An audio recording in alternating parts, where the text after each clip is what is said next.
Details available and talk a little bit about the Baxter Road project. We've got, the town has an issue with the stability of the roadway and public access on Baxter Road, including the utilities. And I know when I started here 2 years ago, the town manager had mentioned to me one of the issues that I was going to have to deal with was providing access on Baxter Road in face of the erosion that was happening at the bluff. And about, I would say about 6 months ago, we started to, Andrew and I and Bob Gardner, the water company manager, started to talk about what we thought would be appropriate access, not only vehicular, but utilities as well. Andrew's been working very hard, trying to get the legal right for the alternative access. And given the town's experience at another location, Sheep Pond Road, it seemed as if we were going to need a period of time to make that happen. So we started to talk about stabilizing the bluff to give us time to create the alternative access. And at that point, SBPF joined with us and said, well, you know, we seem to want to be doing the same thing here. So the town entered an agreement with, or the Board of Selectmen entered an agreement with SBPF, and there is a memorandum of agreement that the Board of Selectmen has with them. And all of the financing issues are through that entity. But the town began the notice of intent for the stabilization of the bluff, and working with SBPF's engineers as well as engineers hired by the town, the proposal was made for 4 geotubes, and that notice of intent was filed in October. Over a period of time, it was clear that the Conservation Commission didn't want 4 geotubes. So the town came back with a proposal for a hybrid option, not that had been vetted through any engineering, but more of an idea to comply with what we thought the Conservation Commission was looking for. During that time period, SBPF filed an emergency permit request directly to DEP to the Concom for the 4 geotubes, which they denied.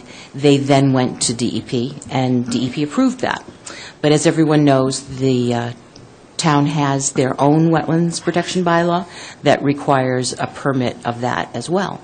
So the town joined in with SBPF on their emergency permit, went to the Concom, and through basically negotiations, came up with the 3 geotube option. That was in December. Shortly after that, within days, I think, the construction started. There was excavation on the beach for the placement of the first geotube. The bottom of that geotube is at elevation 0. That was backfilled because the beach is actually at elevation 4 or 5. And the second geotube was placed on top of that, and then the third, and then the sand envelope was placed on top of that. So the work on the beach is finished under the emergency permit. We will be going back to the Concom. We won't be going tonight because the plans that the Concom had asked for, the as-builts, were not ready until this afternoon. So it doesn't give them enough time to look at the plans and really have a reasonable discussion. So we have asked to move it to the next conservation meeting, which is February 19th. And what we hope to get approved from the Concom is the 3 geotubes, and then we will be asking them whether they agree that we should be putting jute on top of it. So that's going to be something that's left up to discussion with the Concom. But in a nutshell, that's kind of where we are at the moment, and I'd be happy to take whatever questions people might have. And Andrew is here, Jeff and I, to answer whatever questions you might have. To add to that real quickly, if you do have a question, please raise your hand, and then when you're acknowledged, please come to the microphone. This is being broadcast over the public access station, so for everyone to hear your question, please come up to the mic.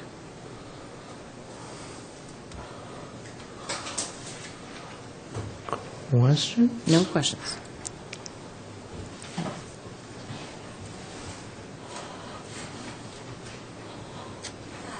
Ashley Erisman, I'm a citizen. I guess my first question, in the memorandum of understanding, the town is supposed to use the Conservation Commission as their scientific background. So theoretically, the town shouldn't be pushing something. They should actively be trying to comply with CONCOM, which is what you're kind of saying. But using their scientific justification, I think, is important. So I guess I'm wondering why we would use the engineers of a different group instead of kind of using the background of our Conservation Commission. It's actually the exact opposite. The CONCOM doesn't want to be the engineers. They're not the licensed professional engineers. The people that we hired are. So they have been very clear that they want to have the proposal made by the engineers to them so that they can comment on that. So they do not want to set themselves up as the experts on this. Okay. And then going forward, you're saying then the notice of intent from the town isn't continuing the structure any further. It's kind of parting ways with SPPF after proposing just covering with a jute tube? The length of the geotubes right now is all that the town needs to stabilize Baxter Road, so that's the town portion, what's installed now. Okay, and as far as a phase 2 that's been proposed through SPPF, the town isn't signing on to anything like that. They're actively going with moving Baxter Road and protecting the infrastructure and public property that way? Yeah, we're actively working on creating alternative access for Baxter Road through that section. That being said, the bluff is eroding down, so I mean, I wish, but I don't believe this is going to be the last time we're here doing this. I do think that we're going to end up having to go down piece by piece, and I think Andrew would anticipate the same thing. As the head of the DPW, then, are you anticipating and trying to do anything planning? I know the Coastal Management Planning Group. I mean, in most of those planning groups should be stopping development on Baxter Road and houses from being moved and new foundations from being put in. Is that plan for the town actively going through so that at least we're not degrading the road further and then adding more geotubes on top of it? The town actually doesn't have any rights in private property, so we can't stop that. All we can do is provide the access that town council is telling us that we have to continue to provide because it's a public right-of-way. Okay, so we're not actively trying to protect the public road that way, but we will provide access on the beach to protect it. Is that what you're saying? No. No, what I'm saying is that right now, the portion that we're looking at is the most northerly section of Baxter Road, and the alternative access that we're talking about providing is for that most northerly section, the section that we feel is in the most danger right now. Once that gets completed, I'm quite certain that we'll end up having to continue to move down the road to create alternative access. Okay. Thank you.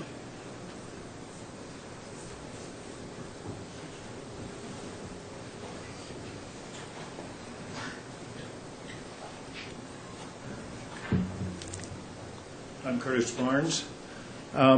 If I read correctly, we've got 900 feet. That's the current distance you're working, but you're talking about going 2,000 more feet eventually, if this is successful? Over time, I believe that just because the bluff is continuing to erode, we will have to look at that. Right now, we're only looking at 900 feet. Now, I also am looking at the fact that the heavy trucking on Baxter Road has caused that road to deteriorate. Who's taking care of fixing it, and who pays for it? The contractor is going to be required to bring the road back up to the standards that it was before it was under construction, and that will be at the cost of the contractor. Not at the town's expense? No. And I was going to ask Andrew later, but maybe you can help us.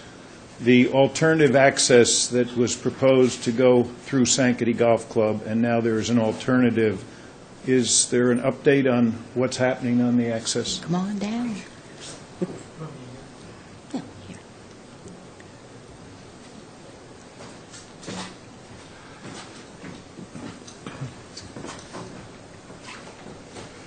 Thanks, Curtis, for that question. The proposal that was reviewed at the public hearing is not proceeding. That showed impacts to the golf club, number one, that we didn't propose, but that were anticipated by the club itself. But we do have a proposal at this point for them to provide the necessary easements on their land, along with several of the abutters, at no cost to the town, that will get access up to the edge of a series of paper roads and private driveways that would solve the problem. That was the one that was shown as the alternative at the last public hearing in the red? Something very similar. It's been modified. Along those lines? Yes. In other words, you're not going to loop around through the Sankaty 7th hole or 5th hole or whatever. Right. We're never going to do that, but there was going to be an extension up to the west, but because they are providing private access to those people, we don't have to extend the public road. I'm looking at a long time down the road. I can see the erosion of the bank continuing. So right now, we're trying to save sort of the ones on the front of Baxter. Eventually, that's going to disappear. Then we're going to have the houses on the back of Baxter. And as I understand it, the town is obligated to provide access for utilities and so on. Are those utility costs paid for by the abutters as a betterment, or is that a town expense? Town council is telling us that that work can be bettered. So right now, the discussions, we haven't put any costs to it, but we are talking about creating betterments for the utility work. I would simply encourage us, given the state of the town and the budget and the capital expenses we talked about last week, to try to apply those costs of saving, briefly, those houses to the people who own the houses instead of burdening the town taxpayers with it. Okay, thank you. Thank you. Bam? Hi, Bam Lafarge. I'm just wondering whether anyone has a calculation of how much sand has been used so far. Yes. I had asked Jamie to calculate that. So Jamie Feely, Cottage and Castle, we have delivered roughly 35,000 cubic yards today. Could you speak up a little bit? Sure. 35,000 cubic yards roughly to date. Actually, that was as of January 31st. So we've trucked probably maybe another 1,000 since then. And how many cubic yards per foot? So the average 20 cubic yards would be the average per truck, and right now we're at about 1,750 trucks. And then, I know it's an expense, but is the town actively monitoring what's the construction that's ongoing, or has been ongoing? Well, the construction is finished now. Well, I know, but I've been watching it all the time. Is there ever a town engineer or somebody out there making sure it's being done according to the plan? Not on a continuous basis, but periodically. We have all been Everything's covered up now. How, I mean, if you're not monitoring, how do you know what's been going on? Well, we've been out there while they've been doing it. that's good. Yeah. That's I good. can say from the Concom perspective and natural resources, between myself and our enforcement officer, we make at least one visit to that site per day to inspect the work that's going on and ongoing. Sometimes it's more depending on the activity. And that's both from the top and then on the beach itself, that we make sure that we get there at least once per day to see what's happening. Good. Now, the other thing I'm wondering is why the reason is being given that there's no Concom hearing is because we're waiting for a final plan. Now, we've been waiting, it's going to be almost 2 months since this emergency thing happened, and there's been no hearing, and I can't believe that the contractor is pushing the Concom and that you're accepting it that their word or whatever, that you're not having a meeting. There's a lot of members of the public that would like to hear the Concom discuss this. I'm appreciate that you guys are here today, but I think it's almost like you guys seem to be in the pocket of SBPF, from my perspective. The Concom actually asked last week for the as-built plans, and as soon as I had that request, was it last week or the last meeting? It was last week. Last week. And the engineers have been working around the clock, and we just got it this afternoon. So we're trying to comply with what the Conservation Commission had asked from us. I would think they would have the hearing anyway, just to discuss the thing. You know, why do you have to have the as-built? And if you guys are knowing what's going on, Sure. why do you have to wait for the as-built? Well, And why isn't there a public hearing? Why is it getting called off for various reasons? part of the policies and procedure of the Conservation Commission, the hearings, for all hearings, whether it's this matter or another, are applicant-driven. And if an applicant requests a continuance prior to the meeting, it's traditionally been the practice of the board to grant them that continuance, whether it's to provide alternative information, to be able to provide consultants. In this case, we received a written request prior to the meeting to continue both this hearing and the other Sconset Beach matter. And in our keepings with that, we did that. And I know in some discussion today, from myself as a staff member with individual commissioners, there's always the concern that we're not providing, we want to be sure everyone gets input and gets to say and participates in the process, and don't want anyone to feel that we're purposely excluding or not doing that. We also want to have the most current information and information that's relevant. We haven't taken in any really substantive new information since we had the joint hearing on the emergency and the notice of intent, where they discussed the 3 geotube option. We don't have current plans for what the 3 geotube option looks like or what the as-built is. And I think that the thought and looking at the information we had, we would be not discussing current information. So it was requested one, and I think the Concom also wants to have a discussion with the best and most current information.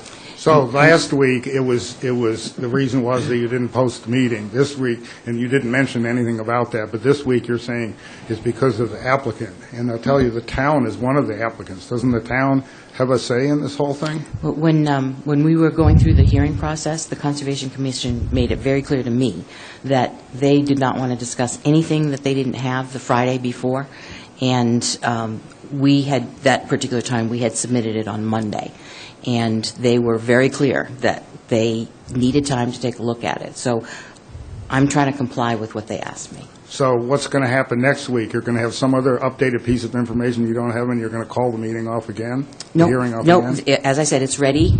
It's been emailed to Jeff so that he can provide it, and the hearing will be held on the 19th. I would suggest that in the future, if SBPF wants to get the public on board with what they want to do, and I've been privy to some of the things they've sent around, that maybe they should include the public rather than trying to push us around, because the perception right now is that they or somebody is trying to push the public around. Oh. Thank you.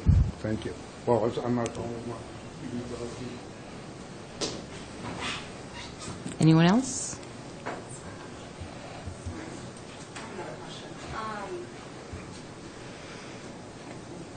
I'm interested, I guess, again, on like the whole planning aspect of this.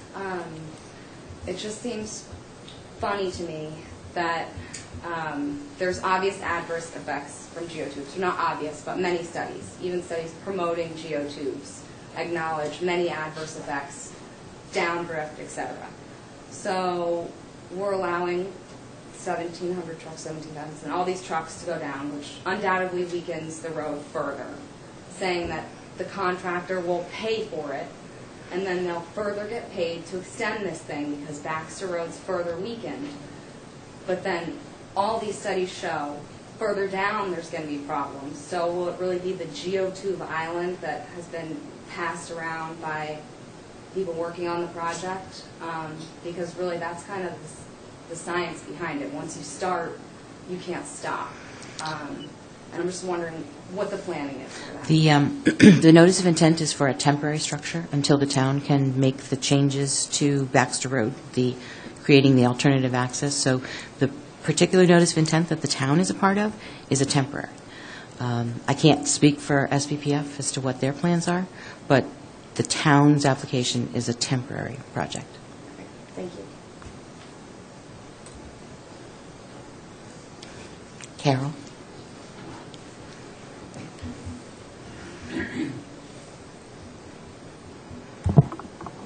Carol Dunton, has the town defined temporary, meaning do you have an existing time frame for dealing with the infrastructure and on Baxter within the context of what you're describing as temporary?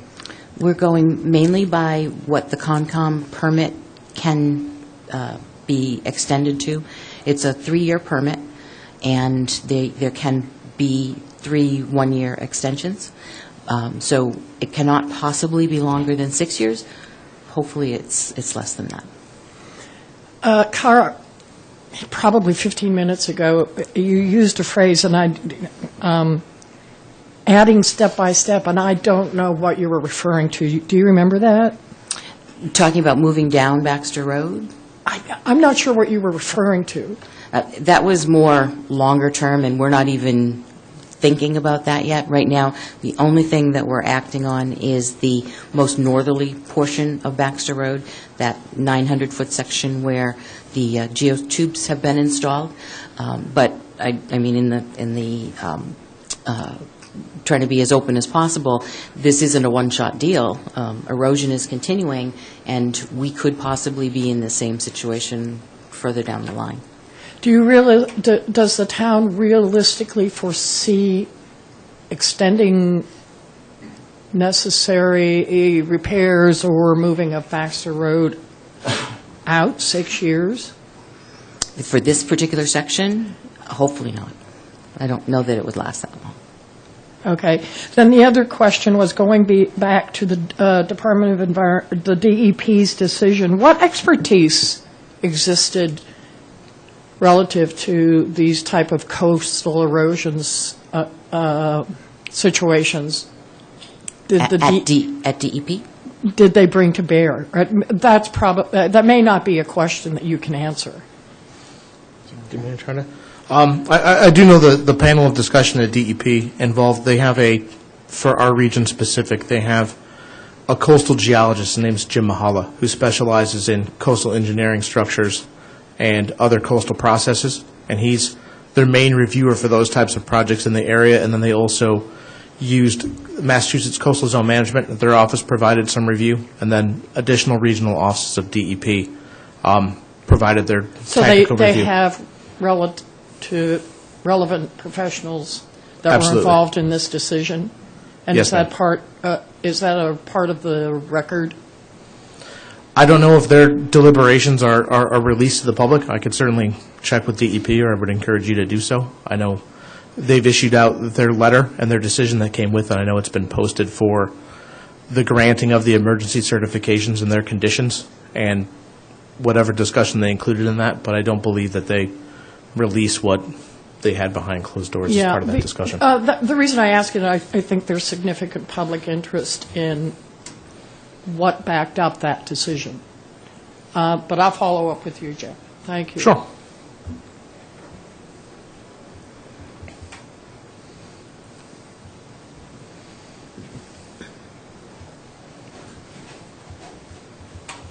I'm curious about the maintenance of these bags. So we've stacked these 3 bags on top of each other and covered it with sand. So who's going to pay for the new sand when all that sand washes away? Per the agreement with SBPF, it's going to be their expense. Okay. Thank you.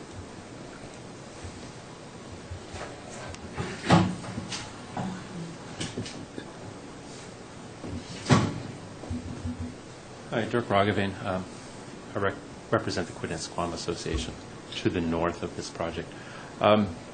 We have heard, but not from any specific town official, that there was a decision rendered to the town by town council on whether or not maintenance sand, mitigation sand maintenance, could be paid for through betterment assessments.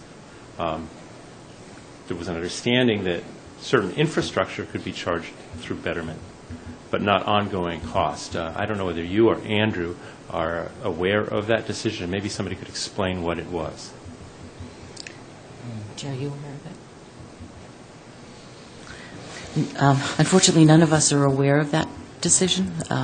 We can talk to the town manager. It might be something that the Board of Selectmen had asked for that we haven't been party to, but we can find that out.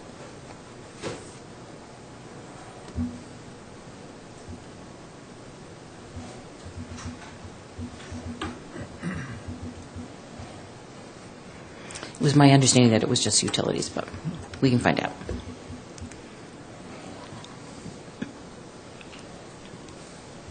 Kara, and Jeff, first of all, thank you for being here.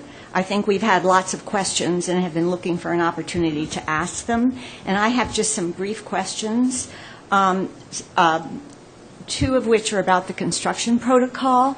I noticed on one of the fine photographs that the Van Loos took that there was a carton of what I understand to be cement, and I was told that concrete was used to plug the holes in the geotubes, and I wondered if that is correct. I'll have to refer to Jamie for that. Sure. So, yes, we did use about half a bag of concrete to fill what's called the portholes. So when you fill a geotube, they have portholes. It's basically, it's like a trunk that you insert the slurry into. And after you fill the tube, you roll the trunk up, you tuck it in, but that would become the weakest part of the system if it weren't somehow solidified. So by putting about half a bag of concrete in there, you ensure that trunk from coming undone and waving around in the wave energy and basically creating a weak point in the system. Is there a plug that goes on top of that? There's a patch that goes on top of it, and really it's just for aesthetic value. Okay, to be continued. You know, I want to ask how many, I could go on and on with that. I just sat through all the hearings, and I never heard that concrete was, a substance that was going to be used in this installation. And I would think in all the detail that we went through, we would have heard that.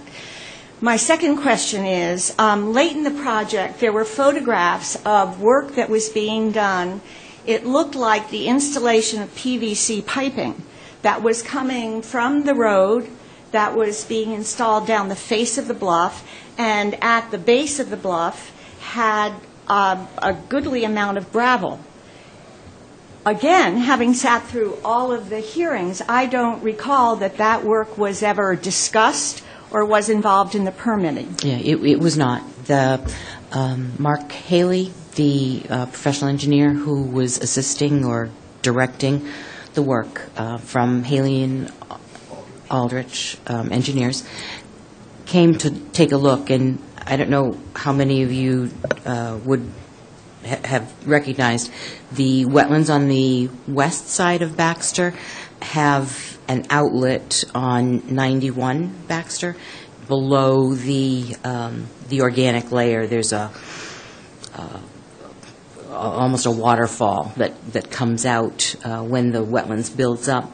And the concern was, Mark had the concern that that was going to have a negative impact on the stabilization by the geotubes. He was the one that said, this is something that you really have to do because I'm concerned about the stability.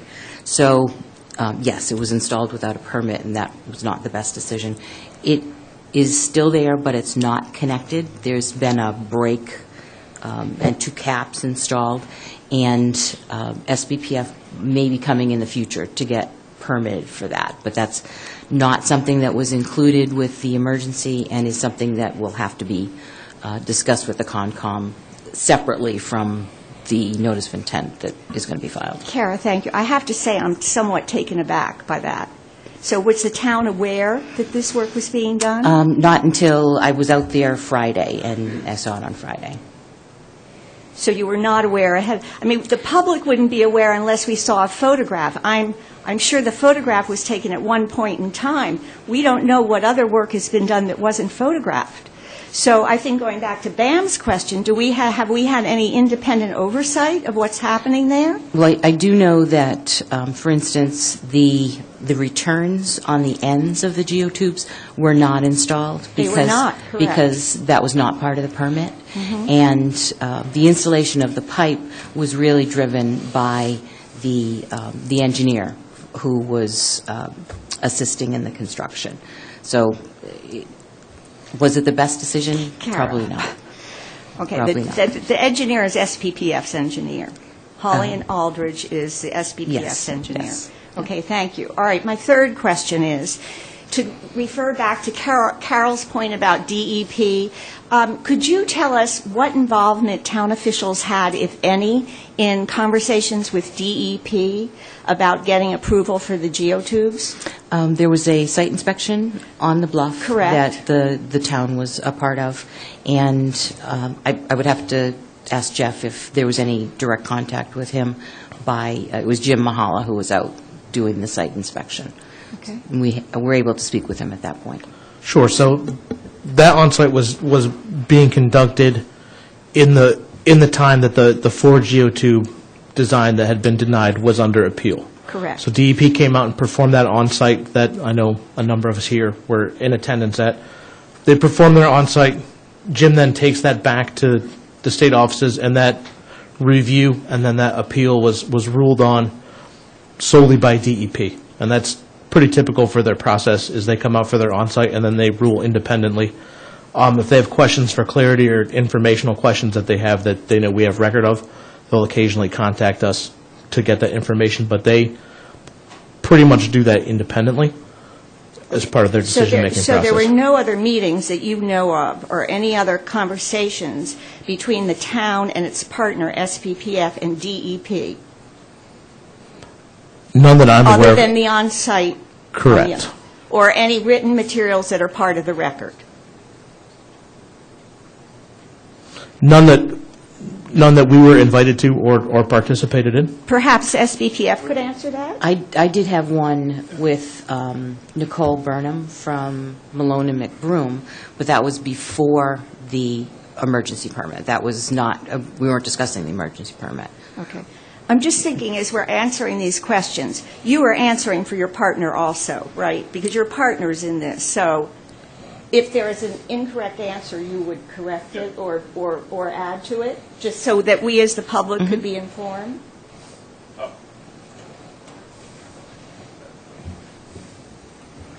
Stephen Cohen, I'm the attorney for SPPF, and I'm signaling over here to remind Kara about I that have- meeting. I forgot. But that was months before, Right. And it was, I did not attend that meeting, but a representative from SPPF did. So there was that one meeting in which the proposal was floated to try and get some feedback from DEP, and that was, we got some feedback, and we came back. I think that was even before the Concom had said that they would It not was. approve the 4. Yeah, it was maybe a month or more before that. So I apologize. I was getting my timing mixed up. As far as I know, there was only that one meeting.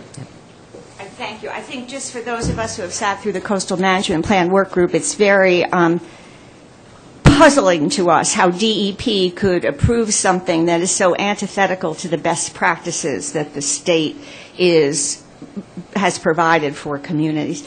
Anyhow, my fourth question, and I do apologize, and I'll ask this quickly, is I had difficulty. I listened to, I believe it was the January 15th Board of Selectmen workshop meeting, and I believe that you informed the board that you and SBPF would be coming back through the regular NOI process, and that you would be requesting not the hybrid that you had previously requested, but a geotube structure.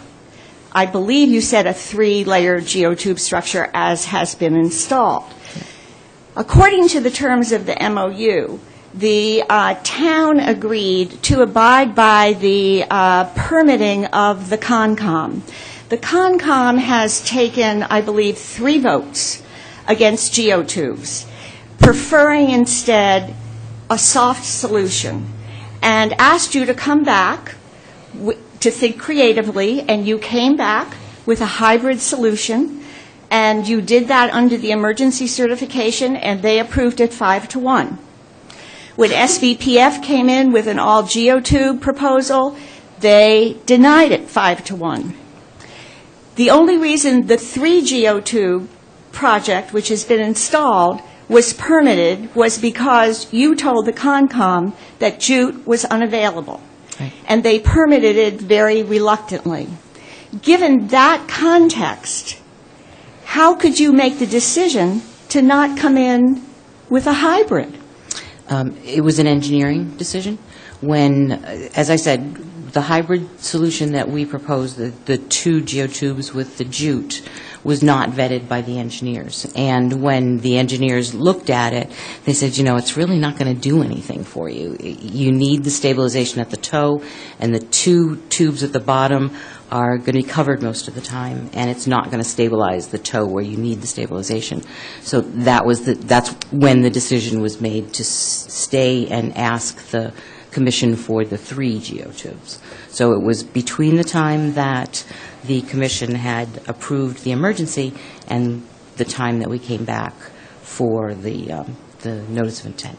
And what engineers were those that advised you? Malone and McBroom and Coastal.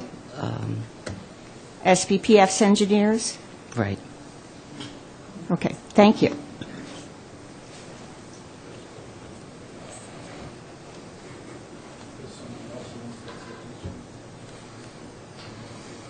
Charlie? I want to ask 2 things. Pam Lafarge again. I mean, it's obvious that you have stabilized, at least for now, the toe. What's being done at the top, because it seems that there's an impact from the traffic there, erosion from rain, wind, whatever it is, and it also seems that perhaps the project people are dumping a lot of extra sand over the edge, and maybe that's being done to try to stabilize the bank or buy more time? No. As Jamie mentioned, the full 22 cubic yards are not down there yet, so they are I thought adding you to said that. it was already done, that the project was done. Somebody said It is that. completed. As my understanding is that they thought was that additional sand would become available to cover. So it's being put for perhaps future use? If it gets eroded, the existing sand gets eroded away. Okay, I see. But the proposal has been on the notice of intent for fabric and then plantings on the upper portion of the bluff, and that is the same. That hasn't changed. So the notice of intent will ask for vegetative stabilization of the top. It really seems that the Concom has plenty to talk about without seeing an as-built, and that's my own comment. My other comment is that I really think that people are wondering what's going on with this temporary versus long-term solution. It's obvious that erosion is not going to stop, and so this thing that's temporary is going to have to be permanent if you're going to defend it against erosion. That's just my own observation. I don't know how, I don't know how anyone can talk about a temporary thing unless it's in a legal term. Well, the town only needs it until the alternative access is created and constructed. Then we don't need it anymore. So, but from SBPF's point of view, it's still an emergency thing. They have a totally different place they're coming from. Well, I mean, I happen to know that they're planning to go to town meeting next year to ask for the public to pay for a longer structure. I'd be curious where that's from. Well, I would say that I intercepted it. My spies did. Thank you. Yeah. Okay, I don't know anything about that. Charlie?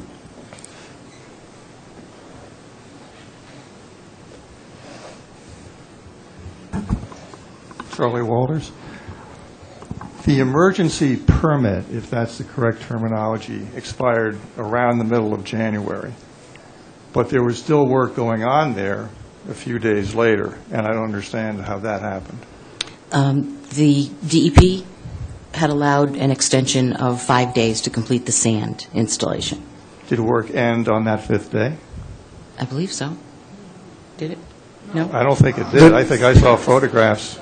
Let me see if I can address this. One of the vast conspiracies we're talking about tonight.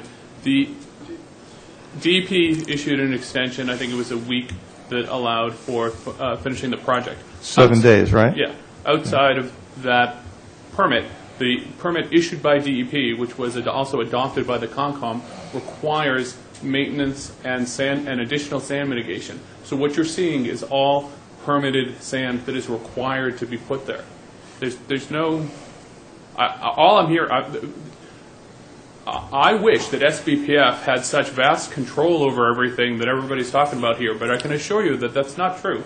You know, I appreciate that everybody here, and I think SBPF appreciates that you're all concerned. And SBPF thinks that there should be a diligent and thorough assessment of this project, and that tight control should be put in place. But there's no, you know, a hidden backroom deal. There's no SBPF controlling the move here. There's no, you know, Deanne pointed out that there was the pipe that was put in.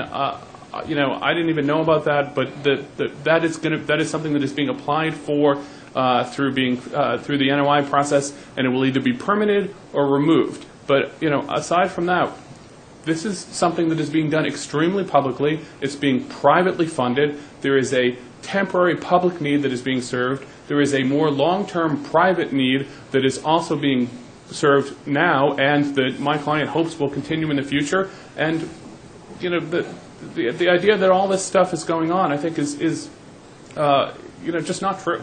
So I hope that the people will get a full picture of what's been permitted and a full picture of what's being done, and continue to participate. Thank you. Well, you read a lot more into my question than I had put in the question myself, but if I could continue. I know there was an extension granted. When was the extension granted in relation to when the original 30-day permit ended? Was it granted prior to the 30 days, the end of the 30 days, or afterwards? Before. I want to say that the original permit ended on a Friday and the extension was granted on a Wednesday. The previous Wednesday? That is correct. Yeah, the Wednesday before. The previous Wednesday. And it was for 7 days, you say? Yeah. Okay. And there was work going on after the 7 days? Do I understand that correctly? The construction was completed before then, but work that's been done since then is work that is maintenance or mitigation that is otherwise required by the DEP permit. The DEP permit has a whole page of conditions, and one of those is to keep dumping sand over the cliff. And that's one of the things that we're doing. And in fact, we had to get a alteration of that to allow for it to be delayed because of the weather and things like that. Okay. There's no unpermitted work continuing. Then my question is, how do you define construction in this context, and who decides what that definition is? I understand what you're saying. You said it very clearly. Yeah. But I think the question does remain, if there is still work going on, where do you draw the line The construction between is the construction work and that's happening on the beach, and certainly it's been much longer than that to move all the trucks and vehicles and all that off. But the construction period to create the geotubes is over. And what's going on now, if there's anything going on now, is the placement of sand for maintenance issues. So when sand is being put on top of the geotube, that's not considered construction? No, that's maintenance. And who decides, I'm not an engineer, so I'm in the dark on this, who decides what is construction and what is maintenance? Well, that's what is that dictated by a state as-built code or anything? that the Conservation Commission asked for is going to show. It's going to show if it was constructed to what was permitted, and the final decision will be up to them as to whether it was constructed the way it was supposed to be. And they'll issue the Concom, you're saying? Yeah, they'll issue conditions that says, you know, you didn't do this right, do this, or don't do this, and they're the ones that are going to issue the conditions. So they'll decide whether the conditions were met, but are you saying that Concom, you know, weeks ago or months ago, laid down what constituted construction and what constituted maintenance? That's already been done. Concom just has to decide whether those terms were adhered to. Yeah, plans Do were I understand submitted. that correctly? Plans were submitted that showed, the construction, and it showed 4 geotubes. And then the commission permitted 3 of those 4. So that's what we have to show them, that it was 3 of those 4 that were constructed the way it was provided. And did they lay down conditions? Did the Concom say that putting sand on top of the geotube in the last stages of the process, have they already said that that constitutes maintenance and not construction? They have not. The conditions, I'll try to clarify. The conditions that came with the emergency certification laid out a window of time for sand to be placed to a certain volume on top of the geotubes.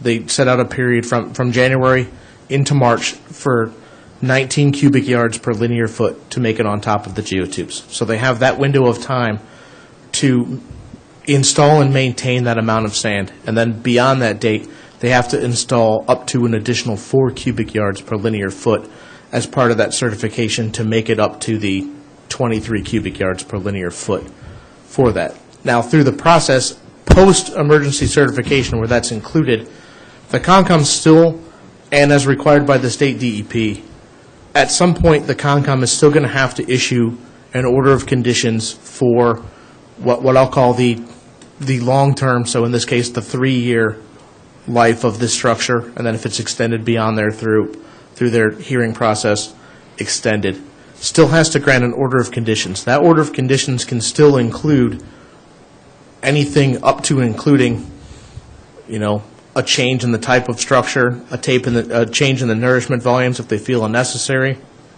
the removal of part of the structure to something else, a completely new structure. It still has to gain a regular permit, and that's the part of the process that they're in currently as part of, to go forward. Okay, thank you for clearing that up. One more thing. I'm concerned about the new road that is going to have to be cut, I guess, out of people's property.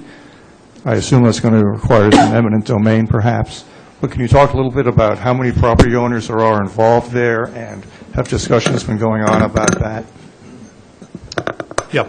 The Phase 1 access involves Sankaty Head Golf Club and 2 of the adjacent abutters, which would get the road from Sankaty to the base where there's a series of private roads. So that, at this point, that has been a voluntary grant. We hope to finalize that by February. A grant of ownership or a grant of use? Grant of easement to establish the road. So after discussions with Sankaty Head and the abutters, they've agreed, at least in concept, to that. Remember that this road is only going to be established when it's needed. It's not going to happen and be operating with Baxter as well. It only basically springs to life if and when there's a break in Baxter Road. So if there is an easement, when you say easement, who retains ownership if there's an easement in this case? The underlying property owner would retain ownership of the fee interest in the land. The town would have the permanent easement to maintain the road there. Okay. And if a property owner decided to sell that property, would they be required to have the easement as a term of sale? Right. The easement runs with the property. Okay. Yep. Thank you. you. Want to talk about town meeting? There's an article for this? There is some articles at town meeting that deal with Baxter Road itself. Baxter Road is a county road. There's 2 articles that would transfer one which would transfer Baxter Road from the county to the town. That would put further decision-making in the place of town meeting and or the selectmen. And also there's currently a paper road that runs between Baxter Road and the end of the new road. The town needs to acquire rights in that road and also make sure other people that might be left landlocked at the end would have rights to travel over it, including Sconset Trust and some of the other neighbors. So those articles are critical to make sure that everyone would have access in the event that they needed it. Jeff has got to get up to the Concom. Is there anybody that has a question for Jeff? Sorry. If you do, you think a bit later, you can give me a call in my office or send me an email. And again, as far as the Concom process goes, I definitely encourage anyone that has comments, please if you submit them in writing in advance, it gets a chance to get it to the commissioners earlier. We certainly accept them. We actually encourage it. It helps build the record for each individual one. And for those who are interested, we do apologize for the continuance again, but we'll see you on the 19th. Thank you for coming. And because of the weather, if people wanted to do this kind of a meeting again, we're happy to do that at any time. Just let us know. Emily. Thank you, Emily McKinnon. I just wanted to try to clarify a point before that I have a question about with regard to Deanne's last question about the hybrid proposal, the idea of the 2 geotubes in the jute. And I seem to remember, and I could be mistaken, that at some point in the COMCOM's NOI process, an engineering plan was actually submitted for that design, and I just wanted to find out if I am remembering that correct. Nicole Burnham from Malone and McBroom did put together a sketch to show the commission what it would look like. Okay. It was not something at that point that the other engineers had taken a look at. Was it actually a stamped plan? I honestly can't remember. Okay. I just sort of, for the public, want to put it out there that when the commission is talking about that sort of hybrid design, that they're not just pulling it out of nowhere. That there we was definitely, we did propose a that. plan that was submitted, and it's just hard to hear and understand when it's said over and over that that design was not vetted by engineers, and maybe I don't fully understand the process they were going through, but it seems that a design was submitted to the COMCOM that was produced by engineers, so it seems that it is a viable option from an engineering perspective, and one that some commissioners may prefer, and I think is still an option going forward. Okay. Thank you. Dirk?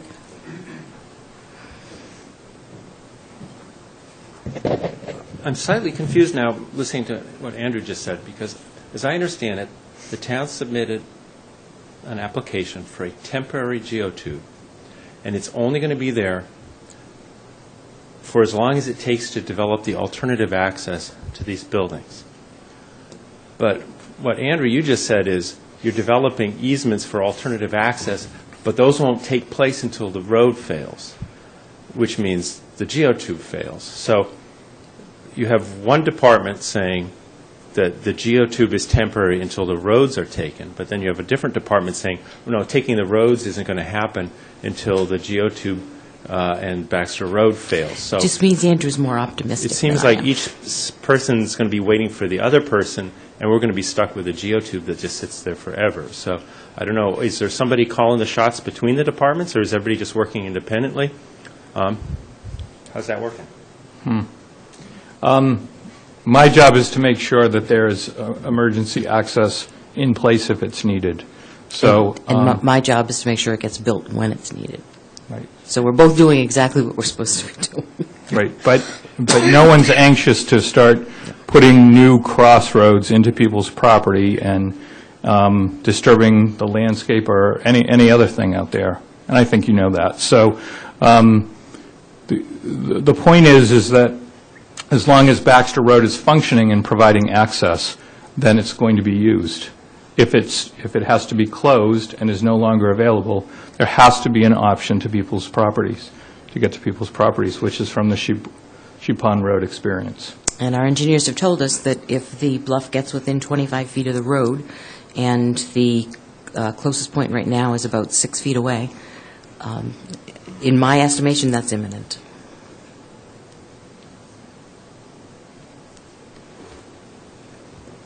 Sorry, another question. Are those same engineers that are the SBPF engineers that you just referred to? No, that Those was are the town. Nicole Burnham from Malone and McBroom.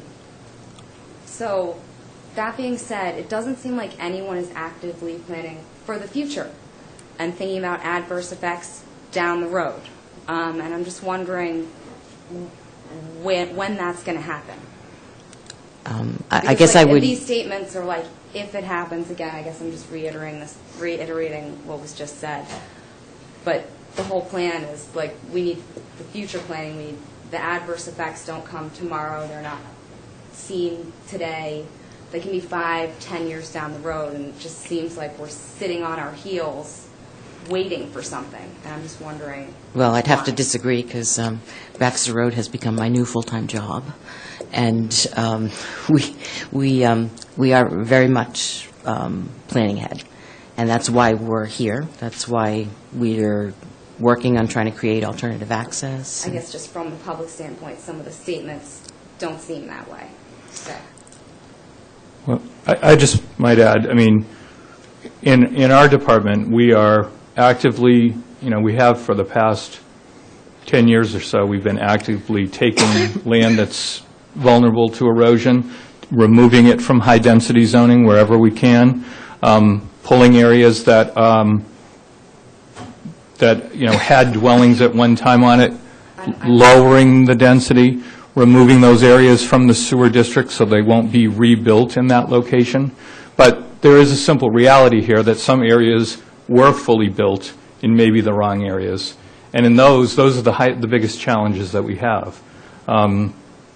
We're doing the best we can to, we think that if there is going to be a retreat away from these areas, we have to at least provide possible sites where it could go and the access points and other things. The way Baxter Road, unfortunately, was laid out as a 900-foot dead end, there's no outlet at the end of that street.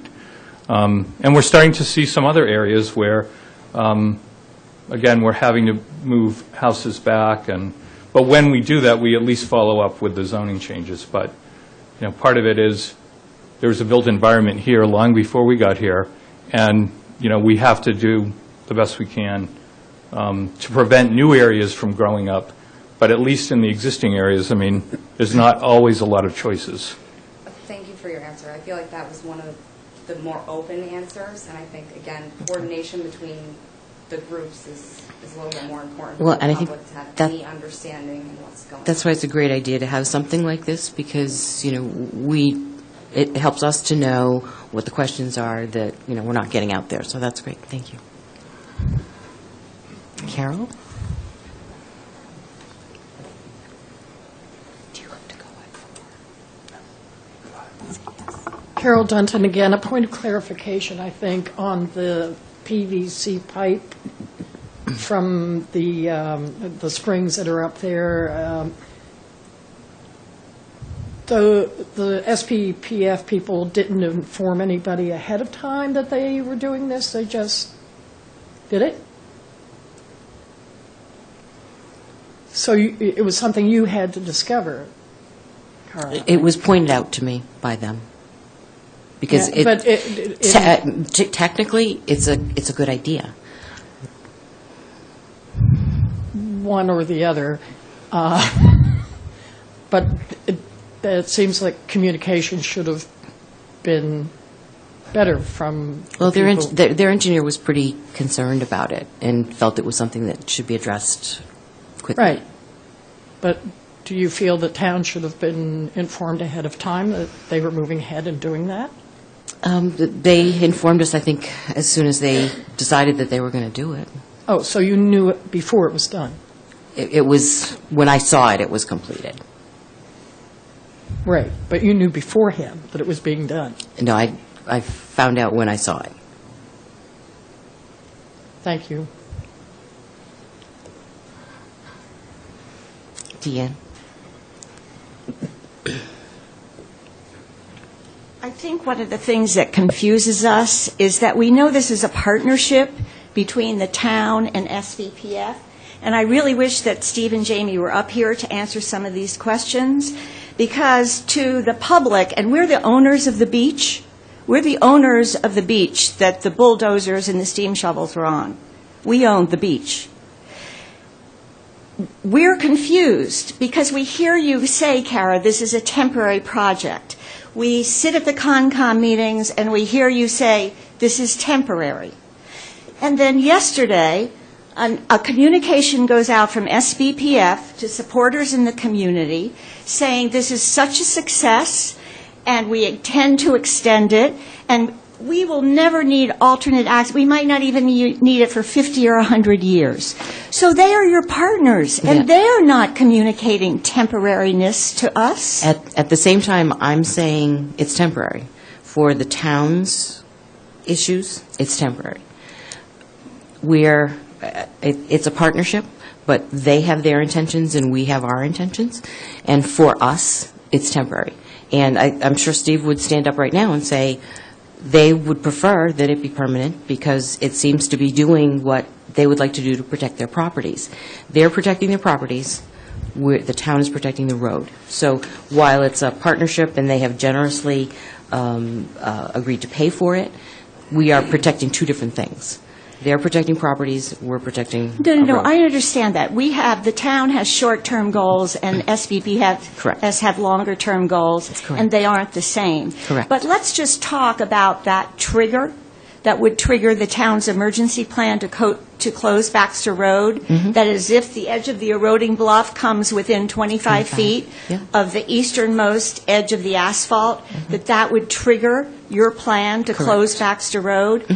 Well, in inserting that PVC pipe with all the drainage, that would impede that happening.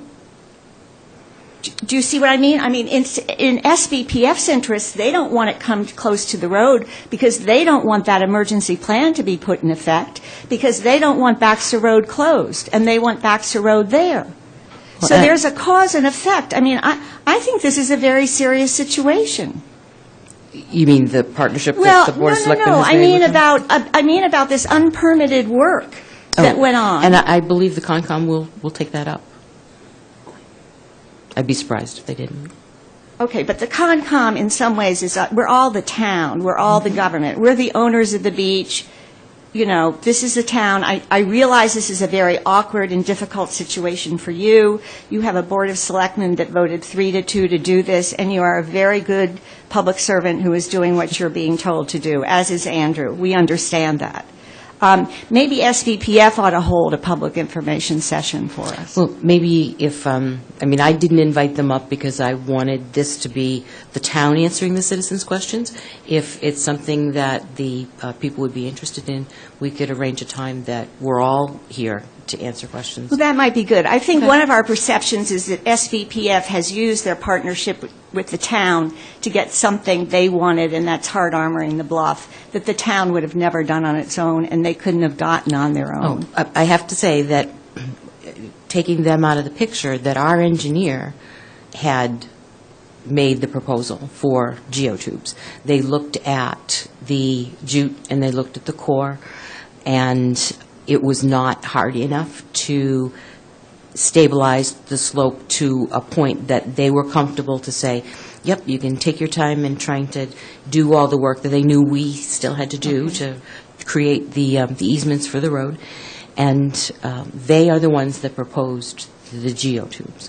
So, but yet you're saying, they're the ones who proposed the geotubes. While SBPF's engineers also, I mean, they proposed the revetment. So they actually agreed to our engineer's proposal for the geotubes. So it's not them telling us what to do. It's our engineer saying, you want to stabilize this toe, and you should be doing geotubes. So were there communications between SBPF and our engineer during this process? Yes, there were. The two engineers did speak. And they did together. speak, and is that a matter of public record? Are there documents about? I know Nicole spoke directly to, is it Azure D at Applied Coastal, and that was, I believe that we could, if it was done by email, we could get copies of those emails. Okay. If it were direct conversations, I don't know if there would be records of those. But yet, when it came to the emergency certification, our engineers must have signed off, or as Emily mentioned, on the hybrid, because we came in, the town came in with an emergency certification for a hybrid without SBPF on our own, and the Concom permitted it. Yeah, that was and it could have been installed. That was more my fault. I was looking for a solution that I felt Concom could approve, and when their engineers looked at it, and Nicole said, yeah, you know, geotubes 3 high is going to just do what you want it to do. So they did do the plan because I asked them to. Okay. Thank you, Kara. Okay. there any more questions? It's been about an hour. If people are interested in having another forum with SBPF and the town, we'd be happy to do that. Maybe before the next Concom hearing, if that makes sense. We could do it at the same time, 3 to 4. Or we could probably even do it next week if people are interested. Just let us know. Thank you. Thank you.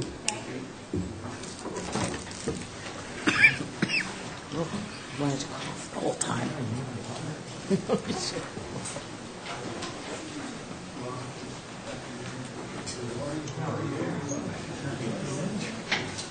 This is Libby's fault.